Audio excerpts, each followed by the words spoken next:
सबैजनालाई नमस्कार। आजको भिडियोमा हजुरहरूको लागि मैले विशेष गरी हामीले पहिलापट्टि लगाएको भर्मी कम्पोस्टको बेडहरूको बारेमा धेरैभन्दा धेरै इन्फर्मेसन्स दिँदैछु। यो दुईटा बेडहरू हाम्रो नयाँ बनिसकेको छ र अगाडिपट्टिको अरू पुरानो बेडहरू पनि मैले तपाईहरुलाई देखाउँछु र यो बेड बनाउँदाखेरिको साइजहरू पनि मैले पहिलाको भिडियोमा भनिदिइसकेको छु। यदि तपाईहरुलाई त्यस्तो खाले इन्फर्मेसन चाहिन्छ भने पहिलाको भिडियो मैले डिस्क्रिप्सन बक्समा लिङ्कहरू राखिदिएको छु, त्यहाँ गएर चेक गर्न सक्नुहुन्छ। र सामान्य कुराहरू मैले हजुरहरूलाई भन्दैछु, जस्तै गोबर भाल्दाखेरि 35 दिनदेखि 45 दिनसम्म पुरानो गोबर भनेर भनेको छ र यसरी चाहिँ तपाईहरुले के गर्नुपर्ने हुन्छ, यसलाई मसिनो गरेर फोड्नु पर्ने हुन्छ। जति मसिनो गर्यो त्यति गडेउलाहरूलाई चाहिँ खान एकदमै सजिलो हुने गर्छ। त्यही भएर जहिले पनि बेडमा त्यो पुरानो गोबर राख्दाखेरि, पुरानो गोबर हाल्दाखेरि हजुरहरूले मोइस्चर छ कि छैन भनेर चेक पनि गर्नुपर्ने हुन्छ। जस्तो यस्तो गर्दाखेरि यहाँबाट थोरै थोरै पानीहरू निस्केको देख्न सक्नुहुन्छ। तपाईहरुले यहाँ देख्नुभयो नि पानी, यो हल्का पानी आएको छ नि, हातमा पानी लागेको छ नि, हो यही अनुसारले चाहिँ गोबरमा चाहिँ मोइस्चर हुनुपर्छ। र अझ अर्को ध्यान दिनुपर्ने कुरा के छ भन्दाखेरि जाडो महिनामा 15 दिनमा एकचोटि मोइस्चर हेरिकिन, मोइस्चर छ भने एकै महिनासम्म पनि हजुरहरूले राख्नु पर्दैन। तर गर्मीमा चाहिँ साँझ र बिहान हजुरहरूले चाहिँ ख्याल गर्नुपर्ने हुन्छ। पानी पर्दाखेरि बेडलाई अनिवार्य रूपमा ढाक्नुपर्ने हुन्छ र मैले अब सबै इन्फर्मेसन्सहरू दिँदैछु हजुरहरूलाई। र यसरी चाहिँ यो बेड लगाउँदाखेरि मैले भनिसकेँ, पहिलो नम्बरमा मसिनो गरेर गोबरलाई चाहिँ फोड्नुपर्ने हुन्छ। सिधा एकदम ठुल्ठुलो पिस गरेर चाहिँ यो गोबरहरू चाहिँ नराख्नु होला। यहाँ पनि देख्न सक्नुहुन्छ हजुरहरूले, यहाँनिर हेर्नुहोस्। र यो हजुरहरूलाई देखाइरहेको छु एकदम मसिनो। यसले गर्दाखेरि जस्तो यसभित्र भएको एमोनिया हुन्छ, एमोनिया ग्यास, र त्यसै गरी यसभित्र भएको अरू मिथेन ग्यास हुन्छ, त्यो मिथेन ग्यास पनि यसमा होल्ड भएर बस्दैन र जसले गर्दाखेरि हजुरहरूले नयाँ गडेउला ल्याएर यसमा हाल्दाखेरि त्यो गडेउलाहरू सजिलैसँग यो इन्भाइरोमेन्टमा चाहिँ सेट हुन सक्छ। त्यही भएर यो कुरा पनि ध्यान दिनुपर्ने हुन्छ हजुरहरूले। चाहिँ मैले जुन हाम्रो चाहिँ मदर बेड थियो त्यो मदर बेड चाहिँ देखाउँदैछु। मदर बेड भनेको तपाईँहरूको कस्तो हुन्छ भन्दाखेरि यसमा एक्सेसिभ एमाउन्ट अफ गडेउला चाहिँ यसमा हुर्काइएको हुन्छ। यसमा मेन कुरा के भन्दाखेरि यसमा मलको लागि, जस्तै यो त खाएर यहाँ मल बनाइसकेको छ, तपाईँहरूले देख्न सक्नुहुन्छ। यो मसिनो गरेर यिनीहरूले खाएर मल बनाइसकेको छ। तर मलको लागि यो बचेको त मल पनि हामीले प्रयोग गर्न सकिन्छ। तर यसमा चाहिँ के हुन्छ भन्दाखेरि हामीले अरू बेडमा गडेउला छोड्नको लागि यसरी चाहिँ मदर बेड हामीले यसरी तयार गरेका हुन्छौँ। यसमा हामीले सिर्फ गडेउला मात्र हुर्काउने हो। जस्तो पातला गडेउला भयो भने चाहिँ यिनीहरूको चाहिँ यो हजुरहरूको सेक्सुअल रिलेसन्स नभएर, यिनीहरूको चाहिँ मिटिङ नभएर चाहिँ यिनीहरूको ग्रोथ राम्रो हुँदैन। त्यही भएर मलको लागि मात्र काम गर्दै हुनुहुन्छ भने हजुरहरूले के गर्नुपर्ने हुन्छ भन्दाखेरि जस्तो 2 महिना 3 महिनासम्म हजुरहरूले होल्ड गर्नुपर्ने हुन्छ। एउटा बेडमा 20 किलो 30 किलो गडेउला हजुरहरूले छोड्नुभयो भने 1.5-2 महिना होल्ड गर्नुपर्ने हुन्छ। भने जस्तै मैले पहिला पनि भनेको थिएँ, गडेउला हुर्काउनको लागि चाहिँ यस्तो खाले बेड बनाउनुपर्छ भनेर त्यो इन्फर्मेसन्स मैले दिएको थिएँ। र यसमा चाहिँ के हुन्छ भन्दा गडेउला एक आपसमा एकदम नजिकै जोडिएको हुन्छ। नजिकै जोडिसकेपछि यिनीहरूले जस्तो यहाँनिर देख्न सक्नुहुन्छ अन्डाहरू पार्दैछ। यसले अन्डाहरू कतिले पारिसकेको छ। र विशेष गरी जाडो महिनामा, जाडो यो पुस माघमा चाहिँ एकदम धेरैभन्दा धेरै गडेउलाले अन्डा चाहिँ पार्ने गर्छ। र एउटा अन्डामा करिब 5वटादेखि 7वटा बच्चाहरू हुन्छ। र त्यो बच्चाहरू चाहिँ 100% आउँदैन, त्यसबाट जम्मा 3टा 2टा मात्र त्यो बच्चाहरू चाहिँ निस्किने हो। तपाईँलाई देखाइरहेको छु।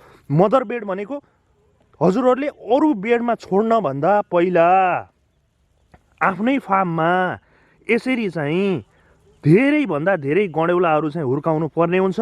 र यहीँको गडेउला चाहिँ हामीले अब के गर्छौँ भन्दा अरू बेडहरूमा चाहिँ लगेर छोड्छौँ। जस्तै अरू ठाउँ पनि मैले देखाइरहेको छु, यतापट्टि हेर्न सक्नुहुन्छ तपाईँले।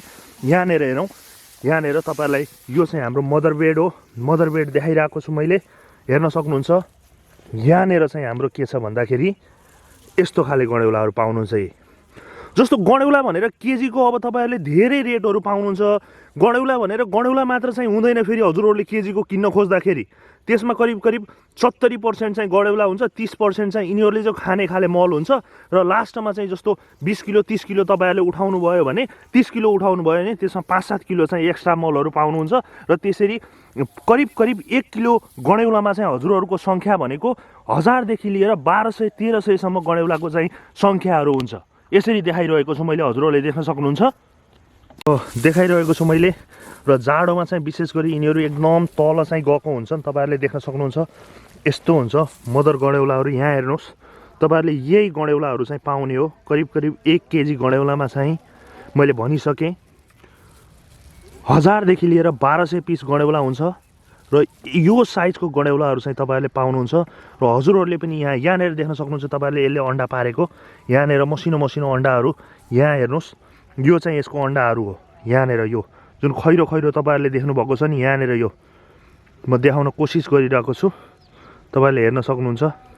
यहाँनिर यो जुन चाहिँ खैरो खैरो साइजको तपाईँहरूले देख्नुभएको छ यो चाहिँ यसको अन्डाहरू हो। यो अन्डाभित्र चाहिँ 5 वटादेखि 7 वटा बच्चाहरू हुन्छ र करिब करिब यसको रेट भनेको जुन निस्किने रेट हुन्छ, निस्किने रेट भनेको बाँच्ने रेट भनेको 2टादेखि 3टा चाहिँ गडेउलाहरू बाँच्ने गर्छ र जाडो मौसममा चाहिँ यसरी भित्रपट्टि जाने गर्छ। यसलाई भन्ने गर्छ मदर बेड, यानि कि यसमा चाहिँ गडेउला मात्र हुर्काउने गरिन्छ। अब मैले हजुरहरूलाई अर्को बेड देखाउँदैछु जुन बेडमा विशेष गरी भर्मीको लागि चाहिँ बनाइएको बेड हुन्छ, जुन चाहिँ अलिकति लार्ज साइजमा हुन्छ र यो चाहिँ सानो साइजमा छ। तपाईँहरूले देख्न सक्नुहुन्छ एकदम सानो साइजमा, धेरै ठुलो पनि छैन र विशेष गरी 7 फुट लम्बाइ, 3 फुट चौडाइ र 9 इन्च हाइट भनेर चाहिँ बनाउने गरिन्छ यो मदर बेडको लागि, जहाँ चाहिँ गडेउला चाहिँ बढाउनको लागि चाहिँ प्रयोग गर्ने गरिन्छ। र अब चाहिँ भर्मीको लागि बनाएको वाला बेड मैले तपाईँहरूलाई देखाइरहेको छु। यहाँनिर देख्न सक्नुहुन्छ यो चाहिँ यसको लम्बाइ हजुरहरूले 20 देखि 21 फुटसम्म चाहिँ लम्बाइ हुन्छ र चौडाइ भनेको त्यही 3 फुट हो र यो चाहिँ हामीले भर्मीको लागि हो र परालले चाहिँ छोपेका छौँ। यहाँ देख्न सक्नुहुन्छ हजुरले, यसमा पनि ग्रोथहरू जस्तो खाइसकेको छ। यहाँनिर हेर्नुहोस्, यो एकदम मोटो मोटो साइजको छ। यो चाहिँ हाम्रो यो जुन खाएर बसेको यो चाहिँ हल्कावाला मल छ। यो हल्कावाला मल चाहिँ यो अब हामीले चालेर अनि यसलाई चाहिँ हामीले बनाउने गर्छौँ भर्मी मल भनेर। हेर्न सक्नुहुन्छ एकदम खतरा साइज देख्न सक्नुहुन्छ। यस्तो खाले साइजको चाहिँ गडेउलाहरू यसमा छ, एकदम मोटो साइजको छ। यो चाहिँ भर्मीको लागि बनाएको बेड हो। मोइस्चर एकदम धेरै छ। तपाईँहरूले हेर्नुहोस् गडेउला र यति धेरै साइजमा चाहिँ अन्डाहरू पनि एकदम अत्याधिक मात्रामा पारेको छ। यहाँनिर देख्न सक्नुहुन्छ। र मैले भने विशेष गरी यसको अन्डा पार्ने टाइम भनेको यो पुस, माघ, फागुन यो टाइममा चाहिँ धेरैभन्दा धेरै हजुरहरूले बच्चाहरू चाहिँ हुर्काउन सक्नुहुन्छ। र यसरी चाहिँ हामीले परालले ढाकेका छौँ। तपाईँहरूले जुटको बोराले पनि ढाक्न सक्नुहुन्छ होइन। हामीले चाहिँ विशेष गरी यसमा चाहिँ पुरै परालले ढाकेका छौँ, देख्न सक्नुहुन्छ। र यदि पानी परिहाल्यो भने के गर्ने भन्नुहुन्छ, त्यो बेलामा चाहिँ हामीले माथि छाप्रो राखेका छैनौँ। यो छाप्रो चाहिँ हामीले बिस्तारै माथि चाहिँ राख्ने गर्छौँ र यसरी चाहिँ ढाकेका छौँ।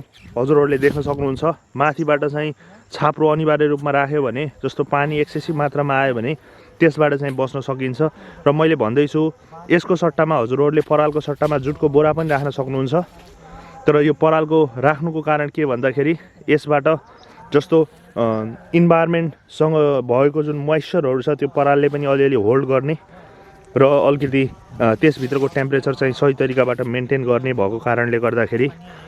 अनि जस्तो जुटको बोराहरू राखेको कन्डिसनमा के हुन्छ भन्दा जुटको बोरा अलिकति कालो कालो टाइप भएको कारणले गर्दाखेरि धेरै हिट एब्जर्भ गर्ने कारणले गर्दा हामीले जुटको बोराभन्दा पराललाई नै रिफर गरेका छौँ। आखिरी गडेउलाको मल भर्मी मल निकाल्दाखेरि हजुरहरूको यसलाई छान्नै पर्नु हुन्छ, अलिकति मेन पावर बढी लाग्ने हो। त्यो चाहिँ अलिकति यसको डिसएडभान्टेज छ, यानि कि पराल राख्नुको माथिबाट छेक्नुको। र अब मैले तपाईँहरूलाई गडेउलाको अन्डा चाहिँ देखाइरहेको छु, हेर्न सक्नुहुन्छ। यहाँनिर देख्न सक्नुहुन्छ तपाईँहरूले गडेउलाको अन्डा यहाँनिर छ। यही अन्डाबाट चाहिँ बच्चा यिनीहरूले चाहिँ दिने गर्छ। तपाईँहरूलाई देखाइरहेको छु। एउटा अन्डाबाट मैले भनिसकेँ 5 वटादेखि 7 वटा बच्चाहरू हुन्छ र त्यो 5 वटादेखि 7 वटा बच्चाहरूमा जम्मा 2-3टा बच्चाहरू मात्र बाँच्ने हो। र विशेष गरी तराईको कन्डिसनमा, तराईको यो जुन चाहिँ मौसममा हेर्ने हो भने यिनीहरूले यो टेम्परेचर बढी भएको कारणले गर्दा गर्मी मौसममा यिनीहरूले त्यति बच्चा पार्दैन। त्यही भएर यो पहाडी भेगहरूमा हेर्ने हो भने चाहिँ प्रायः जसो लगभग 12 मास जस्तो गडेउलाले चाहिँ बच्चा पारिरहेको हुन्छ। र यसरी चाहिँ तपाईँहरूले भर्मी कम्पोस्टबाट पनि राम्रो एउटा आम्दानीको स्रोत बनाउन सक्नुहुन्छ। हामीले चाहिँ अब हजुरहरूलाई देखाउँदैछौँ एउटा पुरानो बेड देखाउँदैछु मैले। तपाईँहरूले देख्न सक्नुहुन्छ कस्तो मललाई चाहिँ तयार भएको मल भनेर। तपाईँहरूले जुन माथिपट्टि एकदम हल्का हुन्छ, यिनीहरूले खाएको मल छ भने यो एकदम हल्का हुन्छ, एकदम हलुङ्गो जस्तो हुन्छ। तपाईँले यस्तो गर्दाखेरि पनि यो सजिलैसँग यसरी फुट्ने गर्छ, जस्ताको त्यस्तै साइजहरू लिने गर्छ। र यसलाई चाहिँ अब हामीले चालेर यसलाई चालेर जस्तो यसरी बिस्तारै माथिको निकालिसकेपछि माथिपट्टिको गडेउलाहरू चाहिँ तलपट्टि जान्छ। तलपट्टि गइसकेपछि तपाईँहरूले यहाँ देख्न सक्नुहुन्छ यो चाहिँ एकदम रेडिमेड भर्मी। अब यसलाई चाहिँ हामीले तरकारीहरूमा युज गर्न सक्छौँ। अब धान खेतीमा अथवा कुनै पनि एग्रिकल्चरल बिजनेसमा चाहिँ हामीले यो भर्मी चाहिँ युज गर्न सक्छौँ। 2 रुपियाँ किलोको गोबरलाई हामीले 20 रुपियाँ 25 रुपियाँ किलो बनाउँदैछौँ। तर यो बनाउने क्रममा के हुन्छ भन्दाखेरि 50% जस्तो तपाईँले 7 कुन्टल गोबर प्रयोग गर्दै हुनुहुन्छ भने तपाईँहरूको आउटपुट भनेको 3.5 कुन्टल यो भर्मी चाहिँ उत्पादन हुन्छ। र यसरी देख्न सक्नुहुन्छ यो चाहिँ लगभग अब रेडी भइसकेको छ। र यसरी निकालेर तलपट्टि तपाईँहरूले तलपट्टि मैले तपाईँलाई देखाउँछु तलपट्टि गइसकेको छ गडेउलाहरू यहाँनिर देख्न सक्नुहुन्छ यो तलपट्टि गइसकेको छ। र यसरी चाहिँ भर्मी देखिन्छ। अब मैले तपाईँहरूलाई निकालेको मल चाहिँ देखाउँदैछु हजुरहरूलाई।